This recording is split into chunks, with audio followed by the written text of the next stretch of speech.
peek behind the curtain of the Softly Training Lab with the Softly Performance Podcast. The pinnacle of human performance is out there, and we intend to find it. Welcome to the next episode of the Softly Performance Podcast. I'm your host, Coach G, and today I have Coach Matt with us.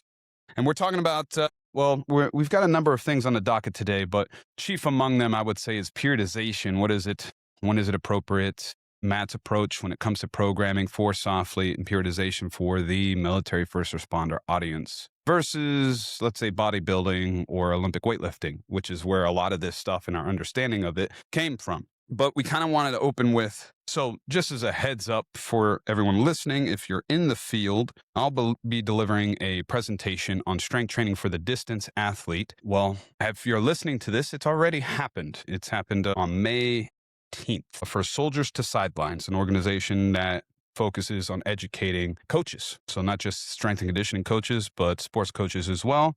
And this happens to be the endurance seminar. And one of the features of today's world is outrage. Sorry, G, just really quick, because I'm sure people probably will want to hear what you've got to say on that stuff. Do you know if there's a way that you'll be able to stream it back? Like you'll be able to watch it again? I think it's recorded. It's recorded. So my hope is I'll ask and I'll update podcast listeners, and on my page, on my Instagram page, like here's how you can find it. But Soldiers to Sidelines is a great organization run by really great people, really solid mission, very much, let's say, veteran military first responder focused. So like I'm speaking to my peers in that audience versus like a traditional sports coach. Nothing against that. It's just, it's good to have your audience there, so to speak. Everybody talks the same language, for sure. Are you running specific, or is it like distance as in it could apply to swimming? Dude, I'm glad. This is good. Yes. This is distance sport for me. So I want to speak to, because I'm working with Lee, who's a triathlete. I'm working with a woman, Judy, who's actually in the Army Reserves, and she's hardcore into mountain biking. Her whole family is. So I'm working with her as well. And then, if we keep in mind the ultra distance athlete, the Navy SEALs that I've worked with, etc. So ultra distance. So that's like the background I'm coming from. Okay. What I've seen as just, and you know what, we should probably talk about solving this for Softly, but all the literature that I've seen for training distance athletes is very much focused on specifically distance, right? So part of the reason Lee is working with me is he had not a bad experience, but when he started exhibiting, if memory serves, knee pain, he was not working with me at this point. His coach just told him to cycle more. Let's solve the problem with more volume. Yeah, that'll fix it. And you know what's funny? I know what he's thinking. That the coach, he's like, oh well, we'll just have him do more of it. He'll stop complaining, and the problem solved. Like, yeah, he stopped complaining. He went somewhere else. He went to me. So problem solved. But yeah, so anyway, what I'm seeing is it's almost this expertise fallacy that just because you are good at coaching distance does not mean you are good at strength and conditioning. And when I'm saying conditioning, I'm talking about weight room specific work. I see it's very much an afterthought. And this presentation is meant to be the bridge for that distance coach that specializes in running, specializes in cycling, and gives them a better framework on how they should be thinking about coaching inside the weight room, off the bike or off the trail. I see it too much. Heck, I'm not going to tell people my username, but on Reddit, I've hosted a couple AMAs, Ask Me Anythings, where the questions I get are an indication of how poorly informed the distance athlete is. I can't tell you. Can you show me your feet? Yeah, right. So, hey, I got to bring in extra dough, man, whenever I can. But no, it's just misinformation. And if we had to be simplistic, specifically with the ultra distance athlete, and I know Alex Morrow and Drew Hammond from Maximal would agree with this, 9 times out of 10, it's a capacity violation. They just do too much too soon. So, which makes sense, right? Distance, if that's the most important thing to you, too much too soon, and now shit's starting to break down. And the thing, there's this lagging indicator almost. The pain is lagging in that you're violating your capacity in week 1. It's going to rear its ugly head in week 2. And if you think about it, you had a whole week of just overloading the tissue that's already fucked up, and you don't see it until a weekend. So you're already downhill, so to speak. Yeah, and that was a classic thing with when I worked in rehab. That was kind of one of the first diagnostic questions you're asking. And obviously this is under a physiotherapist personally, like I'm not able to diagnose, or wasn't able to diagnose, but you're trying to differentiate between like is this an acute injury? Like, did you roll your ankle coming down a hill and hear a snap? Or is this in what we call an insidious onset? Is it something that kind of like came out of nowhere, there was a little bit grumbly and it's got worse and worse and worse? And that's kind of what you're describing, those overloaded tissues. Yes. Yeah. So the presentation is meant to act as better expertise as far as what to do in the weight room. What happens is because they know distance, they solve the volume problem with more volume in the weight room. And they don't know what intensity is. So I remember, shout out to Jake Tura, we had dinner one evening and he was describing an athlete who was trying to do isometrics with 5 pounds thinking that was max intensity. And he was wondering why his tendinopathy wasn't resolving with 5 to 8 pounds. Yeah. And it's like, really? That's not max, dude. That's not max. Well, I mean, that's, again, kind of going back to the rehab, that's classically what physios were. I'm not in the loop anymore. That's classically what physios were taught. Like an isometric is, don't think the kind of the Dan Fichter, Jay Schroeder, like eyeballs bulging, veins going, like don't think max intent, max contraction. It's just kind of like standing there on one leg with your heel off a step, holding that pink 2 kilo dumbbell. That's, dude, those two right. isometrics are very different. Yeah, it's weird, man. It's weird. So anyway, I'm bringing that up because this guy, I'm pretty sure I was talking to him on Reddit about his shit. And like he's telling me what he's doing. I'm like, where are you getting this? Like, that's not nearly enough. You should not be like, because for example, because my protocol that I was doing at Exos, I was using the leg press and dude, it's fucking, you know what? I'm going to pull it up on my phone. It's fucking nasty. It's terrible. Because I know, like, firstly, I'm a distance athlete. Secondly, high training age. I can do, I have a lot of exposure. So the toothpaste tube is almost empty. So I got to fucking squeeze the toothpaste out, so to speak. Let's see if I can find the protocols that I was coming up with. They're fucking nasty. Just while G's looking, I'm assuming this isn't going to get cut. If you're interested in this kind of stuff, again, I'm not super up to date on the research, but like Ebony Rio, Jill Cook, Keith Barr, they're like phenomenal sources of research and information, kind of putting out best practice guidelines for tendon type stuff. And that can be Achilles, patellar tendon, like G's kind of talking about. But it's moved on a lot. Things like kind of using sensory input, like metronomes, supplementing, stacking vitamin C and gelatin in with what you're doing. There's some really, really interesting and exciting kind of procedures being pushed now. Sorry, G, back to you. No, you're good. Yeah, and just, again, shout out to Jake Tura. He's working on a book that I'm excited about. Done as a 3-position iso hold. So the Kaiser leg press. Okay. Now keep in mind, this is air resistance, listeners. I was going to say, so for those of us poor people like me, what's the difference between a Kaiser leg press and like what I might use in Roid Flex gym down the road? Okay, so, this is great. This is great. Okay, so a Kaiser leg press and any Kaiser equipment is going to use air resistance or pneumatic resistance. So that means that the resistance curve, so think of like a bicep curl machine. Any machine that uses traditional weight, there will be a point where it's very difficult, a point where it's very easy, and then very difficult again, just because of the physics and the arc and the way it works. With pneumatic resistance, you don't have any of that. It's a very flat resistance curve. Okay. So a bicep curl machine, if I set it to 20 pounds at the bottom, think about how that might feel. It's going to be 20 pounds at even the easiest part. It's going to feel harder. Sure. Yeah. Because from a physics standpoint, it's not the same. It's very linear. Okay. So, very cool. I bet you have some fun with that. Dude, it's great. It's great. Yeah. If I had to use a poor man's analogy, think of swinging a really heavy baseball bat prior to swinging, that kind of accommodating resistance, priming of the nervous system, and then going to swing your regular bat, kind of like that. Because you're teaching the body it must accelerate through the movement. So what we're talking about right now is accommodating resistance. Think of band-resisted movements, like a band-resisted RDL or deadlift. The weight is going to get heavier as the band creates tension, as I stretch out the band. That's not linear. That's progressive in nature. So progressive resistance. Air is similar, but instead of like it being slack at the bottom and really easy, it's already 100%. Both tools are valuable, right? So progressive resistance, you're teaching the body to accelerate through the movement because it's going to get harder as you go. With linear resistance, you have to accelerate through the whole movement, period. So you can't increase rate. You have to like hit a certain threshold. Anyway, I say that because when I tell you that I did a 3-position iso hold and I did it at the, let's see, I can't remember, 165 per side. Okay, let me read this out. 65 pounds per side. So it's a unilateral leg press. So each leg is separate. 165 pounds.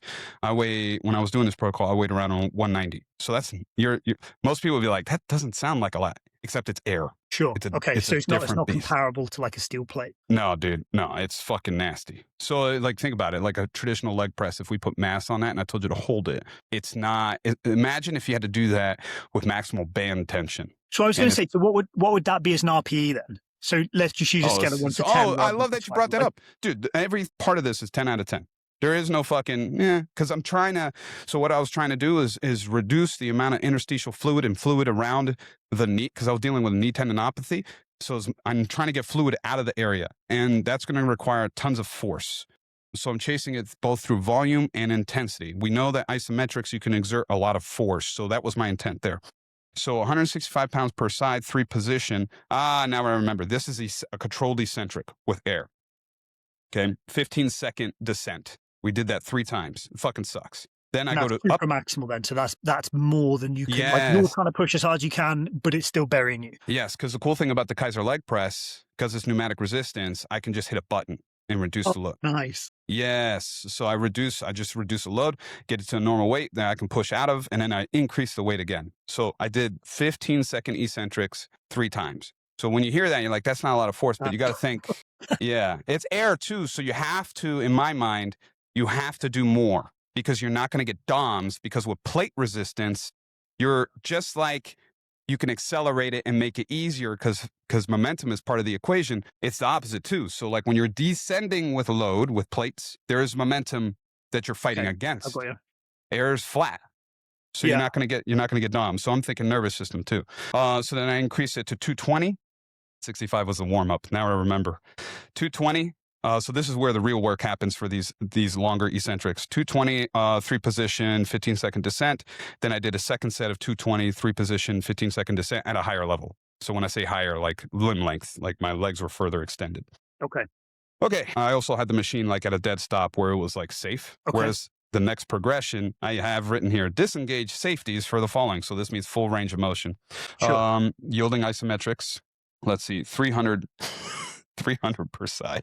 3 sets of 15 seconds eccentrics. So you can see that I'm being very aggressive with the loading here, and probably what I'm doing, thinking back to, that's where the real work was done. Everything was a warm up. A diaper for that. Yeah, dude. I have a video on my Instagram. Looks like I'm taking a shit. Yeah.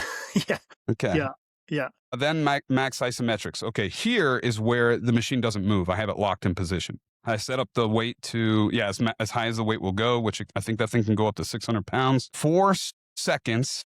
Times 3 with 20 seconds rest. So I'm pushing for 4 seconds at 3 different positions, 4, 7, 0. So think top of the squat, middle of the squat, bottom of the squat, pushing as hard as I fucking can. Then I did knee extensions, 90 to 120 pounds, 15-second eccentric. So think of that as more localized. Then that was more volume trauma than wall sits. And that was day 1. And then I had exercises attached to that.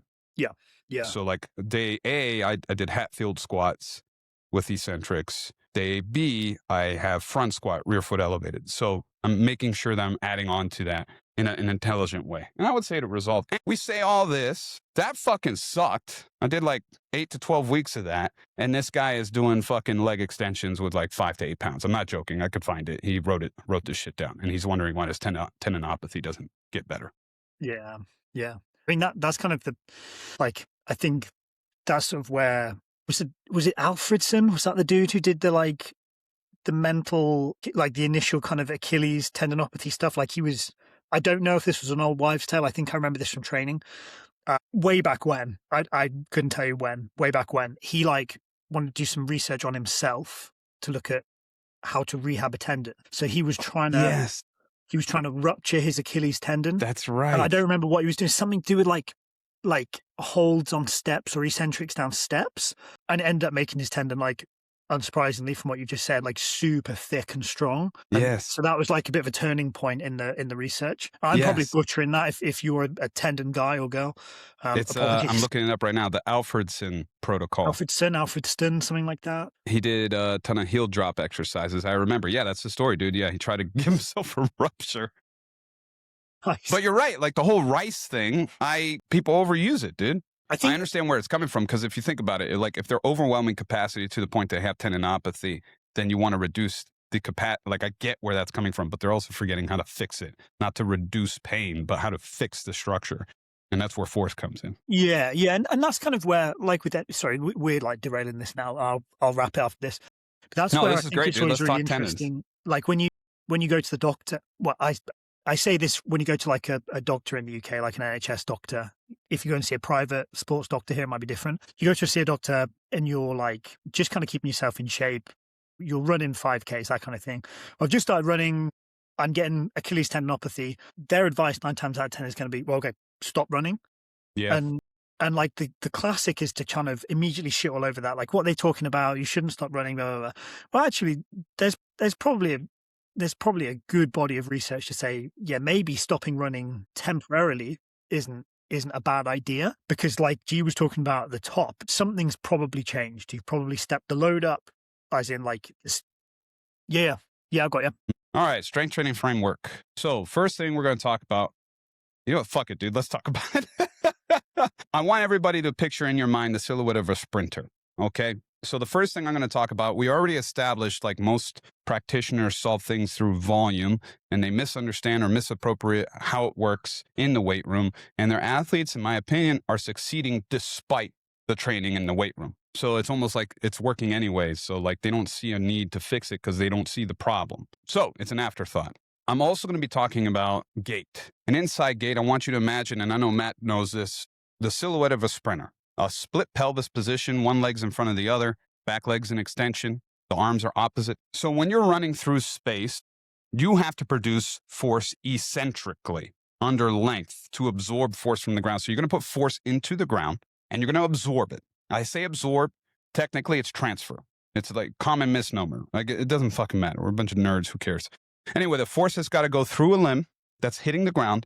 It's got to travel all the way up from the lower limb, all the way up to the top of the skull. So you're transmitting force or producing force eccentrically to deal with the forces. At the same time, on the other side of the body, force is traveling from the top down concentrically on the other side. So you use these forces, you counterbalance with your arms and your legs. They're acting in opposition to each other, and this switch occurs. So we start there because I think a lot of coaches that work in distance don't understand the fundament as far as gait goes and how it's universal. Now we need to think about how every, let's say, sport or discipline is an aberration of that. It's a bastardization or perverse form of that. So cycling, if we think about cycling, this is where I like start to kind of break it down a little bit. Cycling's bad for you because are we in a split pelvis position? Not really. Kind of. Again, an aberration of it because you've locked your pelvis down into the seat. Okay. Your hamstrings and your hips are not in a position where they can get into extension. They're starting to move that way, but they can't. If that were the case, your legs would be behind you on the bike, and that doesn't make sense. So you start to compensate. And what I'm seeing, I've got 2 athletes right now dealing with lower lumbar issues. And I know for the military first responder, yeah, that makes sense. But usually for military, it's L5S1. For these people, it's a little, yeah, right. It's a little higher. It's L4-ish area. And what's happening, in my opinion, is you're putting yourself in the flexion bias position for whatever reason over time. You've hampered your ability to get into extension because of the bike. Then with a lot of these people, if they do run like my tri guy, flexion bias environment, it's like, but you're running. Yes, but it's not maximal sprinting. So you're not getting into a traditional split pelvis position. Not only that, his lower limb, his ankles have adapted to clipping into the bike. So a lot of stiffness being driven through the bike. His ankles are fucking fused, not in a negative way. It's just like there's a lot of like hard limitations that we've created. It's a solution for his body. Makes sense pushing force through the pedals. And then the swimming is kind of a weird animal beast. You're still going into those shapes, but there's no impact. That makes sense. And you're in freestyle kicking, you're in full on plantar flexion. Yeah.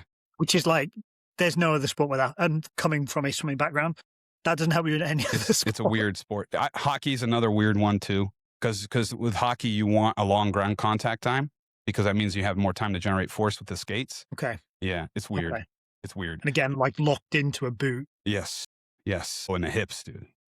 Disgusting. Hey, hips. Hey, hockey's. They're all bad for you. All sports are bad for you. So yeah, I like to run, but I'm probably fucking with my gut, colon cancer risk, and fucking, yeah. Cycling, you're fucking with your hips and your lower back, especially if you're a downhill mountain biker. So that's what I'm seeing too. Inability to work within, let's say, anterior pelvic tilt dissociation. or posterior. You're like, they don't know how to dissociate. Anyway, one thing I was just going to say that's kind of interesting, just before you move off this point or move on from this point, is one thing that's super interesting for a lot of these sports, and G's talking about the importance of that cross crawl pattern, so opposite arm, opposite leg, and like one of the tests when you have like a little kid when they're first kind of walking and crawling and stuff is, can they move opposite arm, opposite leg? Can they crawl, or do they do like weird stuff where the same side moves? We call that, I don't know if you remember, like when you first learned drill, we call that tick-tocking, which obviously has a different connotation now. But like when the same arm, same leg goes, do you have like, we call it ipsilat. Well, in the sports coaching like world, like when you're first learning it, yeah, like on the I would make fun of it. Samesies. That's what I called it. Samesies. I like that. And but anyway, just so people can picture what I'm talking about. So how the brain works is all like you saying. That's how we've evolved, is opposite arm, opposite leg for everything. So where we kind of run into a wall is obviously strength and conditioning for the most part has come out of the world of Olympic weightlifting and powerlifting, which is like the complete opposite. That everything is bilateral. Yes. So like if you're taking a quote unquote brain-based approach to training, you're providing very, very intense signals. If we look at something like powerlifting or Olympic lifting, where the load is normally quite high, very, very intensive signals that actually it shouldn't be opposite arm, opposite leg. It should be same arm, same leg. And that can kind of like, that can, obviously there's a ton of benefits we can get from powerlifting and Olympic lifting. I'm not shitting on that. They're fantastic tools, but you have to be aware that one of the connotations, sorry, wrong word choice. One of the limitations of using those tools is that they're not stimulating the brain in the way that G is saying that we need for sport, that opposite arm, opposite leg. So just to kind of put a bow on that and wrap it really quickly, otherwise it'll completely dive off a cliff. One thing that's like a great tool to use in between sets of bilateral heavily loaded exercise like that is to like march in place and reinforce that opposite arm, opposite leg action again. So your brain's like, oh yeah, okay, I'm safe, I'm good. And that'll help kind of transfer as well. But sorry, G, no, this is great, dude. This is great. Yeah. So hold on, I got to write some of the other considerations. So if you think about it too, like in my mind, cycling is almost this quasi bilateral movement because you've locked this pelvis down. So what I've learned with working with Lee, with working with some of these other athletes, is we will use bilateral movements, but we have to take, I wouldn't want to say extreme steps, but heavily consider the lack of hip flexion extension that he has. Because if we force split pelvis position too much, and when I mean too much, I mean too much depth, we're jamming on areas that haven't had all the practice that having him running and running with, like, let's say submax speeds and cycling have. Like his tissue has adapted. So what we've learned is like his hips will get kind of irritated if I ask for too much depth on. And here's the thing, like the veteran coach in me is like, well, let's just work it.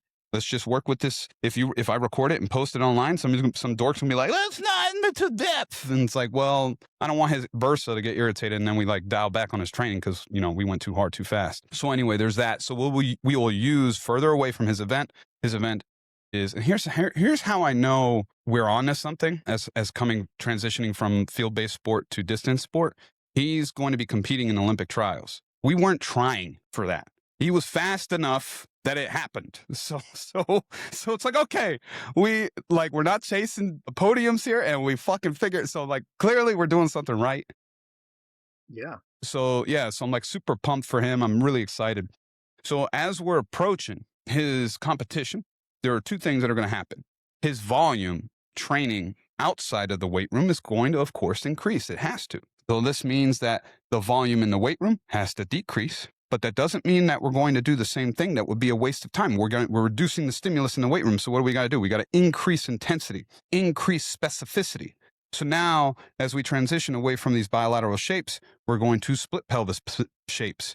And I say split pelvis, and I just talked about, overwhelming capacity. So we're not chasing depth right now. And we also addressed that he's dealing with lower back issues. So we have to manage that too. So what I'm... Are you orchestrating both sides of the house, G? You writing gym stuff and... Yeah. Sweet. So you haven't got to have an argument with anybody about...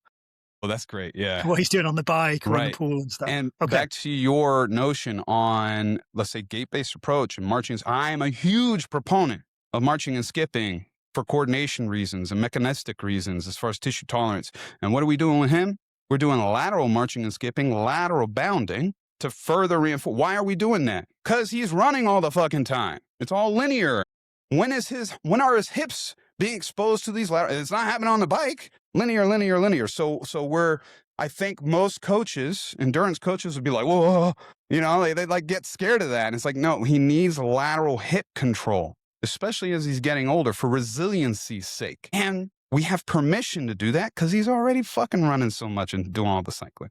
So we can deviate. It's okay. So we're doing things where we're looking at coordination. I'm thinking about adaptation from a tissue tolerance standpoint and structural change standpoint through those coordinative drills. If you were to see him like training with me, it's like, this is very field-based stuff. It's yes, but we're doing it for function. This is like, you'll notice that we're not doing things for distance as far as like a lateral hop or something like that. We're not hype. It's almost like a really aggressive warm up. We're teaching drills. It's really great because like what I'm starting to see is we're doing cutting drills, which sounds if you saw it, it would make sense. Think of it as more of a loaded sled push than it is like a cutting drill to fatigue out lateral hip stabilization and making it real. We're respecting gait-based approach. It's not some stupid little fucking drill I came up with. This is what he's meant to do and then we have to think about what's happening rotationally at the ankle, rotationally at the knee, rotationally at the hip to deal with the lateral forces. When else is he going to get exposed to this stuff? He's not. So that's why. So then also in addition to that, maximal intensity in certain days.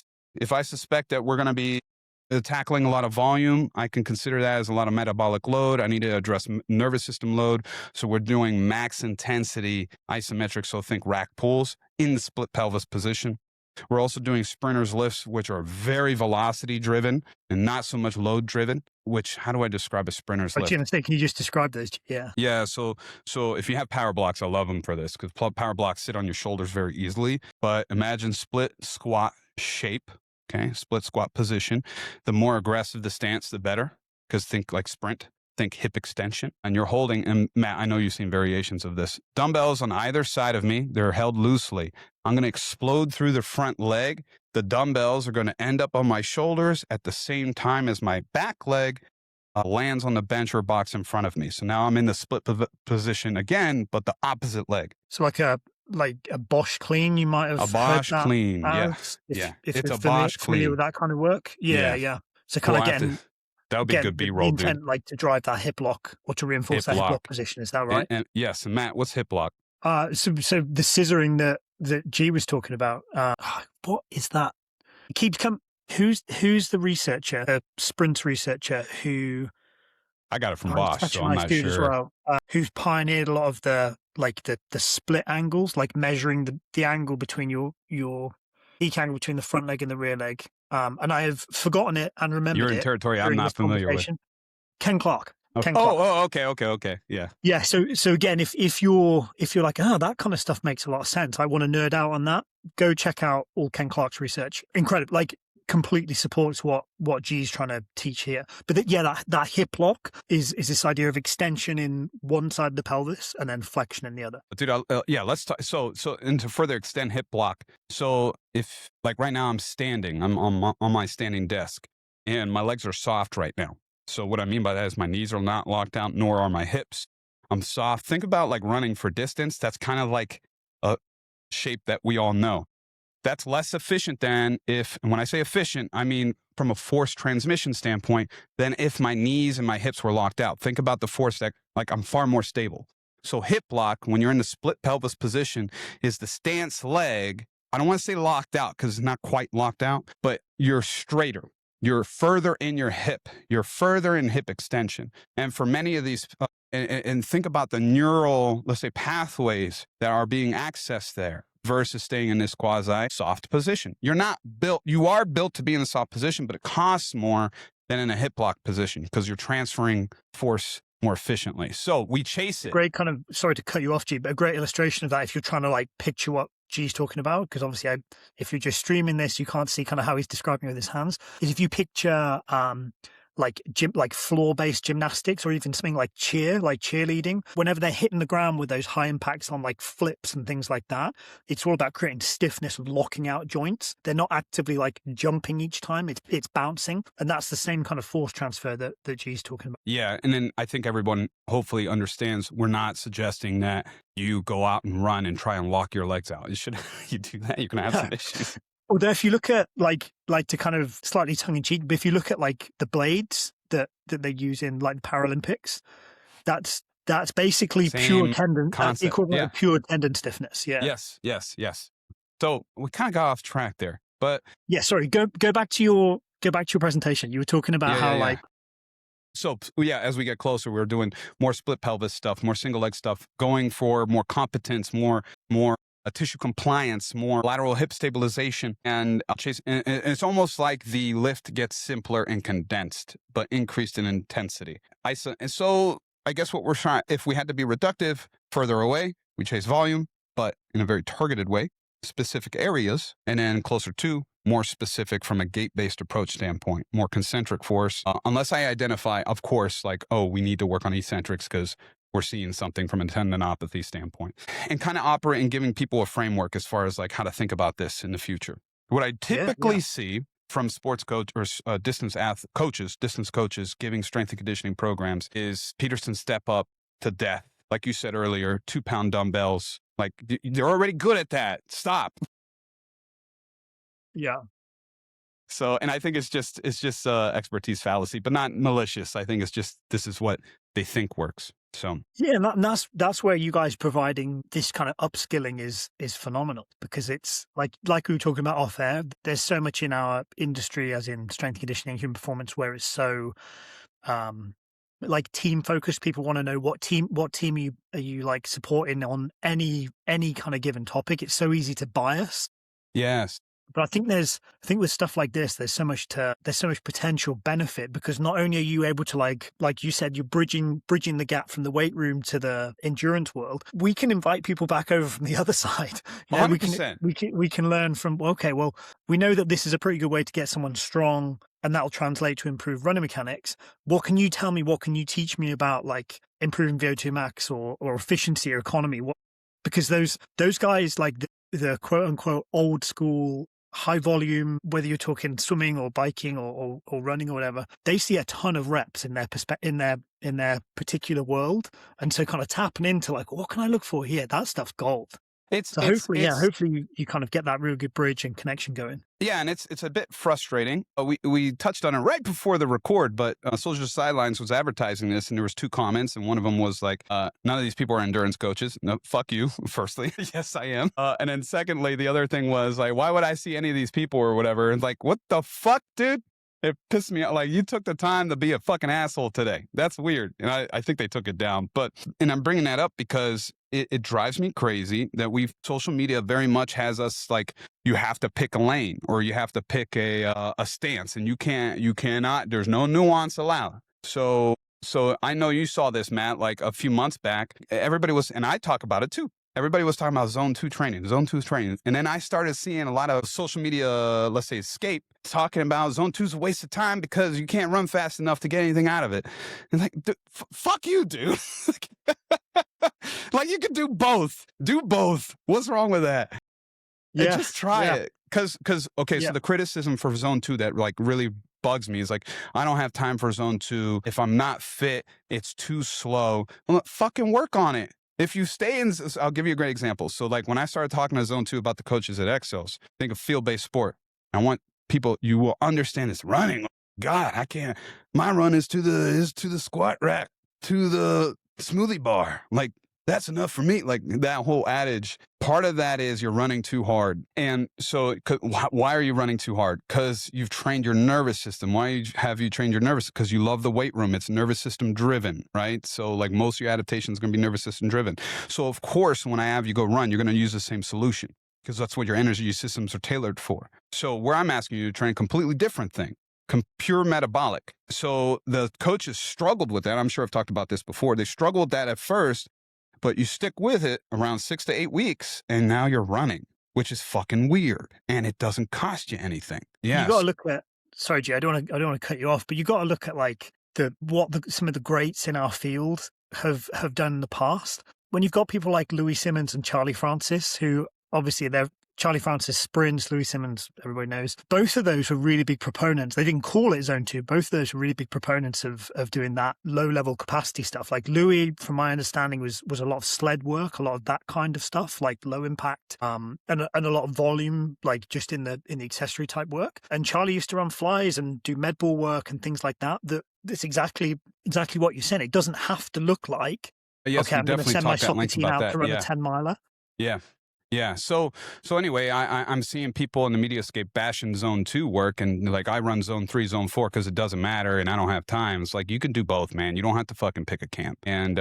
And so it is with the distance endurance sport too. It's like, you can do both. Who's saying that? Why do you have to 100%. like pick a camp? Like, that's dumb. Well, I mean, look at any other industry. Like, look at the trades, if you like. So, like a carpenter or an electrician, they're going to use a different tool for depending on what the task is, depending on what the requirements are. And I think it's exactly the same in our world. You have to understand that there's different tools for different things, and as long as you have like a sound rationale for why you're choosing that thing for that particular circumstance, you use whatever. You know, that's a good point. What is it about this field of strength conditioning where we have no nuance? It's like when Bruce Lee came onto this, like my brother-in-law, talking shit about him again.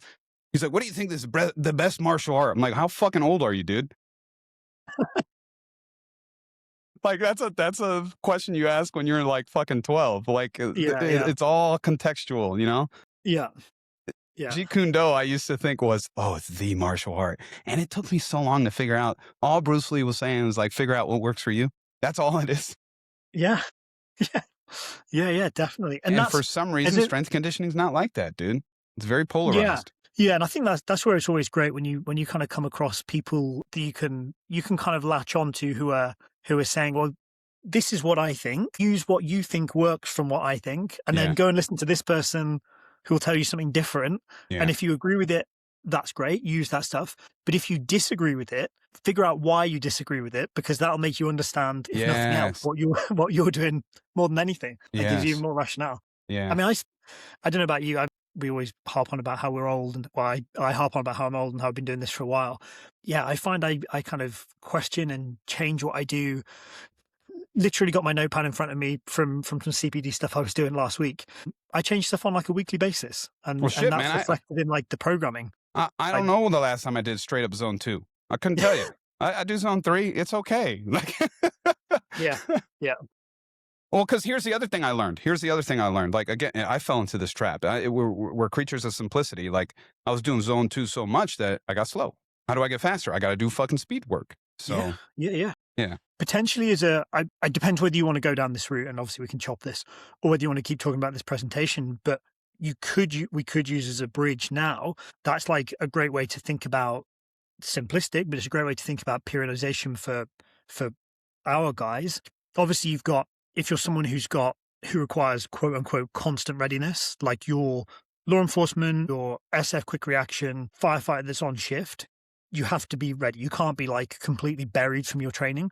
But if you're someone who has like you're training for a specific selection or a deployment, or you have the luxury of fatigue, you're able to manage fatigue. A great way to think about periodization from a bigger picture is start with like identifying the things you suck at. Like, it should be focused on developing you. Then as you get closer, there should be less focus on you, because hopefully you've shored up all the weaknesses and you're kind of all squared away.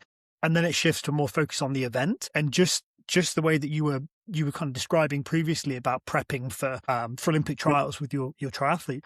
That's exactly how we go after prepping for a selection or a deployment. It's that start off on how do we build a better person, N = 1, and then how do we then turn the spotlight on what are we training for? Yes, I usually say that being well-rounded is a trap. Doesn't exist. Rather, if we want competence in certain vectors, we want competence in strength, we want competence in endurance, because there's people listening to this that will always, I think you too, I think you are not the best bencher, if I remember. Yeah, I suck. Yeah, same. I'm not the best at anything, but benching I'm dire. Yeah, right. I'm on the lower end of the curve there with benching, but endurance, clearly, like, I'm very comfortable there. So that means that, am I strong enough for me in my job?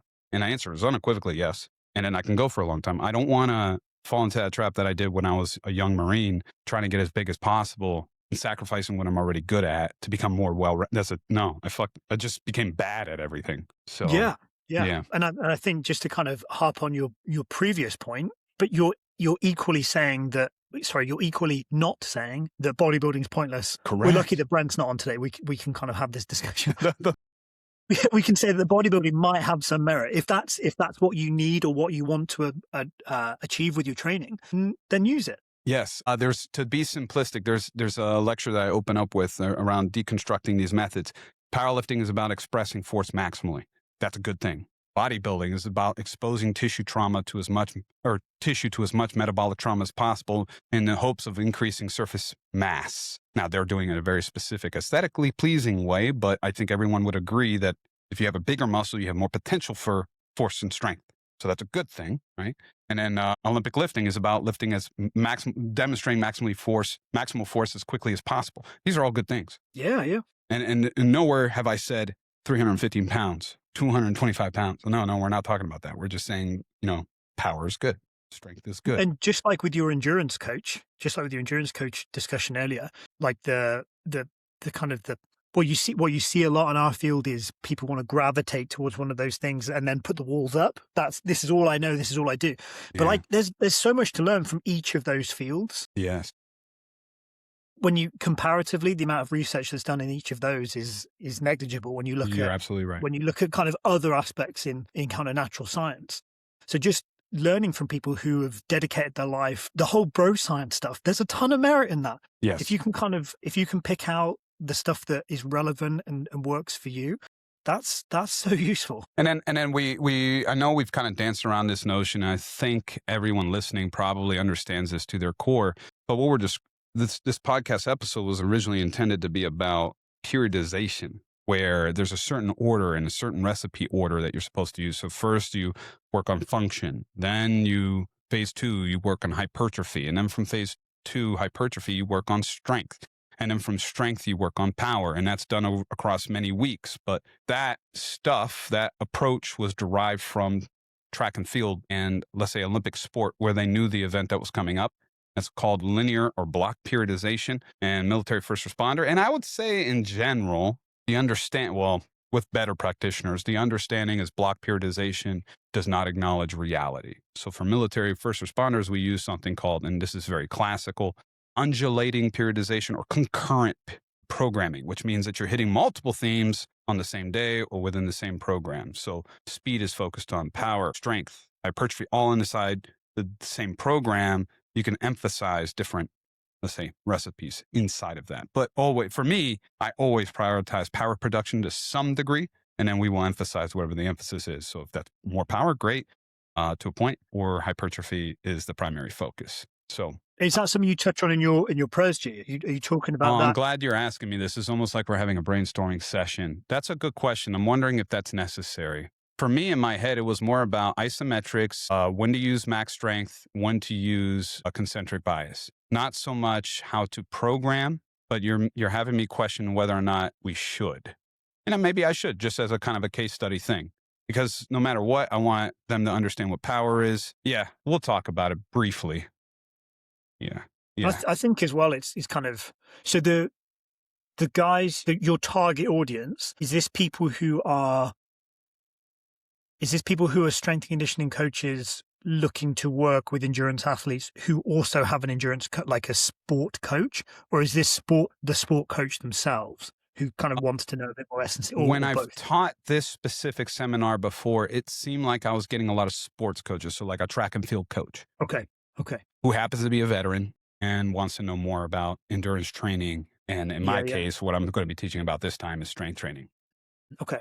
Yeah. Because it's not their fault. It's just like, it's hard. It's hard to like know where to go. Just like I wouldn't know, I know Altus is an authority in track and field, but past them, like I don't know who's who as far as track and field goes. So it's hard to know who's qualified. Yeah, sure. Well, I mean, so just as a kind of a segue really, for if you are and I know we have a lot of these guys, if you're super interested in endurance events, we have the Apex team, which is kind of fantastic. All of this stuff is still in, hopefully by the time this comes out, we'll have a ton more on the new app. But the Apex team is definitely the place to go within our ecosystem if you're looking at increasing endurance capacity or like ultra endurance capacity. Yeah, so Apex team is a great place if you're into endurance sports and you're within our world. Definitely go and check that out. If you're never about kind of sales pitches, so if you're not in the endurance, if you're not in the software ecosystem, we'd suggest you check it out. You get a free trial. But Dr. Alex Natera has got some awesome stuff on run-specific isometrics, which we utilize a lot of his kind of approach. And that might be something that's worth looking at, G, if you're looking at like kind of minimum bang for or maximum bang for buck, like for the endurance runner who already spends 1 million hours a week training but needs to get stronger, like as in running, but needs to get stronger, needs to get more efficient in the gym. I'd argue that Alex's stuff is kind of up there with some of the best approaches, just because it's so manageable. And I think, you're bringing up a good point. I'm pretty sure a lot of the stuff I'm going to be presenting on is from his work. Sweet. Yeah. Awesome. Yeah. No, I wonder, let's talk real quick about the other thing I didn't talk about. And this is something I understand, like many of my peers, I think, fail to acknowledge. 1080 Sprint just came out with a belt squat machine. And a friend of mine was like, oh, this is great. This is all you need. It's like, what about axial load? Now, they make harnesses. What's axial load? Load is how much are we loading the spine? So a belt squat versus a front squat. Think about the center of mass and the rules that my spine has to meet, rotationally speaking, if I'm moving through a squat shape. So that's another consideration that I meditate on. The way I like to think of it is the more axial load or the more unloading the spine, the more specific it is. The more specific it is, at the same time, it's more real, because that's what happens in the real world. You are loading your spine more if I have you sprint maximally. That's not to say we just fucking drove this home. That's not to say there isn't a place for the belt squat. I think Gronk uses belt squat exclusively. So it's just understanding when and where and why would I want to load the spine. Yeah, and I think for a lot of our listeners who are historically they're guys who are kind of mid to back end of their quote unquote tactical career and have got the beaten up joints and the aches and pains and the MRIs to show that. I think being willing to be flexible with this kind of goes back to what we were talking about, I guess, not getting sucked into the specifics and like, well, I have to just front squat all the time. Well, we can get the same kind of stimulus from something like a belt squat, or unload it and BFR it, or partial load it and blood flow restriction work it. We can get the same kind of stimulus, but maybe we spare your spine, quote unquote. Like if you're walking in and you know that you don't like your back or your nervous system doesn't like disc compression, maybe that's a viable option. And being kind of confident that it's okay for the method. What am I trying to say? The tool can be different, but as long as the intent's the same. Was that in the street? Sorry, hold on a second. Oh, that's hilarious. Thank you so much, Joan. Dude, my medicine ball, I'll leave this in. So I record out of my garage, and my dog, my puppy, and my son have been playing with this by the way, AbMat medicine balls are fucking awesome, but somehow it rolled out of the garage down my driveway into the neighbor's first driveway. Pretty sick. Yeah. So she just came by and brought it back. Like a 200 kilo Atlas stone. Yeah. It's kind of weird. Hopefully, thankfully it's only 10 pounds. So yeah. Sorry, man. Obviously that was super distracting. Yeah. No dramas. Okay. Yeah, just kind of echoing your point, really, that I think, again, different tools have their place. Yes. If 1080 is listening and fancies sending me a synchro, that would be pretty sweet. Sure, me too, man. And again, I just want to drive home axial load. Think about, I just earlier described the gait-based approach, what your body has to do when it moves through space. Think about the forces that are transmitted through the spine. So from the ground all the way to the top of the spine and then back down again. So you are being exposed to axial load. It's just, are you putting yourself in a box where you can't escape, right? So if I'm squatting a heavy single and I've got a bar on my back, both feet are locked to the ground, you can see how I'm forcing my spine to deal with rotational forces. Now, I think the layman would do, does that mean it's bad? No, it's not bad. It's just, are you exposing your tissues correctly, I guess?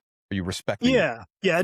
And what else are you doing if you're also having to be in the field, or you're rucking with 100, 200 pounds of weight on your back, so you're getting that axial load for 8 hours a day? Yeah. Then maybe back squatting and putting additional axial load isn't worth the risk or the bang for buck. Ditto if you fly, if you're traveling a lot. If you fly a long haul flight, you probably don't want to work up to 1 rep max back squat. Hell, yeah, that's a great. You know what? Elite, the triathlete, we don't go fucking heavy doubles, triples, or singles at all with any squatting variation. It's always like, well, I'll have him do triples, but if it's triples, there's low axial load.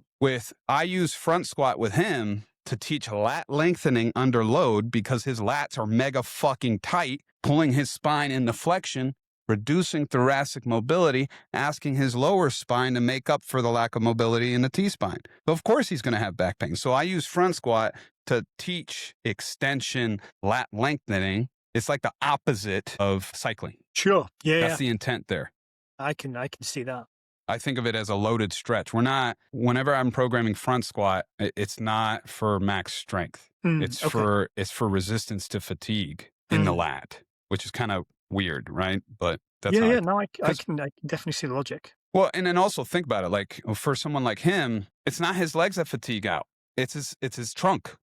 So that's how we're using it. Yeah, and especially the different dynamics. So the kind of, I mean, we know obviously for running the importance of that trunk stiffness, like being able to keep that trunk integrity when you're running is huge. Yeah. But then the demands are going to be slightly different for cycling and then different again for swimming. Yes. And I did forget to mention that. We didn't talk about mobility, like thoracic mobility, how important it is for, in my opinion, for, let's say, longevity. Yeah. Yeah. You know, because when we first started working together, he had fucking none, dude. Which for most military first responders listening to this, I'm just going to fucking say it. You're probably lacking, unless you've been, obviously, if you're doing it softly, it's a little different. But most of you lack thoracic mobility. I am firmly in that camp. Yeah. Swimming background and then, and then kind of a fair bit of time with a rock on and stuff like that. Yeah. I'm definitely in there. So if you're missing it, then you're going to find it somewhere else above and below. So cervical spine. So if you got cervical spine issues, lower back issues, weird. Yeah. Almost like I know what I'm doing. That sounds kind of familiar. I've been looking at my MRIs. All right. Well, I feel like, Matt, this is a great place to finish. Not bad for fucking going off the top of the dome. Yeah. So have you got any steal from your pres, I guess? Have you got any, like, what are the so what's from your presentation? Like, if guys can't make it, obviously please try and watch it again. It's an awesome kind of company organization to support. If they can't make it, what's like the things that they can do tomorrow with their athletes or with their own training? Like things they can do tomorrow. I would say more isometrics, more maximal intensity isometrics. What is maximal? It ain't fucking 10-second hold, right? So it's a 3-second hold and a fucking hard push into a rec. So like you said, Alex and Tara's work. And then I would say the red thread kind of underpinning the whole thing is don't solve the problem with more volume. If they're already good at volume, don't solve it with more volume. It's not going to work. So it's the absence of a problem does not mean you solved it. So, yeah. I like it. Yeah. Very cool. So I don't know. Is that a good play? Did I give enough actionables there? Yeah. I really like it. One thing I would just tag in, because I've literally come from doing that before this recording, was doing like Natera style run specific isometrics. So it's fresh in my head. Most of you guys listening will probably have a crane scale. So how you weigh your ruck to see whether you're at weight. If you flip that the other way around and you anchor it to the ground or to the bottom of your squat rack, you can pull against it, and that's going to give you an isometric readout. That's going to give you like a really, really cheap way of measuring how much force you're putting out. And for me, that's kind of been a game changer, because rather than it just being like, yeah, this feels quite hard, you can see I'm at X newtons, X kilos, X pounds, however you work best. It gives you a left-right difference. It gives you kind of a way to track your progress. But it's also awesome for auto-regulation. So when those numbers start to drop off, you're done. Yes, 100%. I'm smiling because obviously the Kaiser lets you measure velocity, right? So that was a big one as far as how I tracked. But at home, is the rack moving? That's how if I'm doing an iso pull and the rack is fucking moving, okay, all right, that's good. Yeah, that's funny, definitely. Dude. I didn't even think about that. Is the kind of the world graying out at the edges? Yes. Yeah, if I'm putting 405 in the bar and the bar is like moving up and down, it's not enough weight. Like, yeah. I'm so glad you brought that up. Yes. Super. Yeah.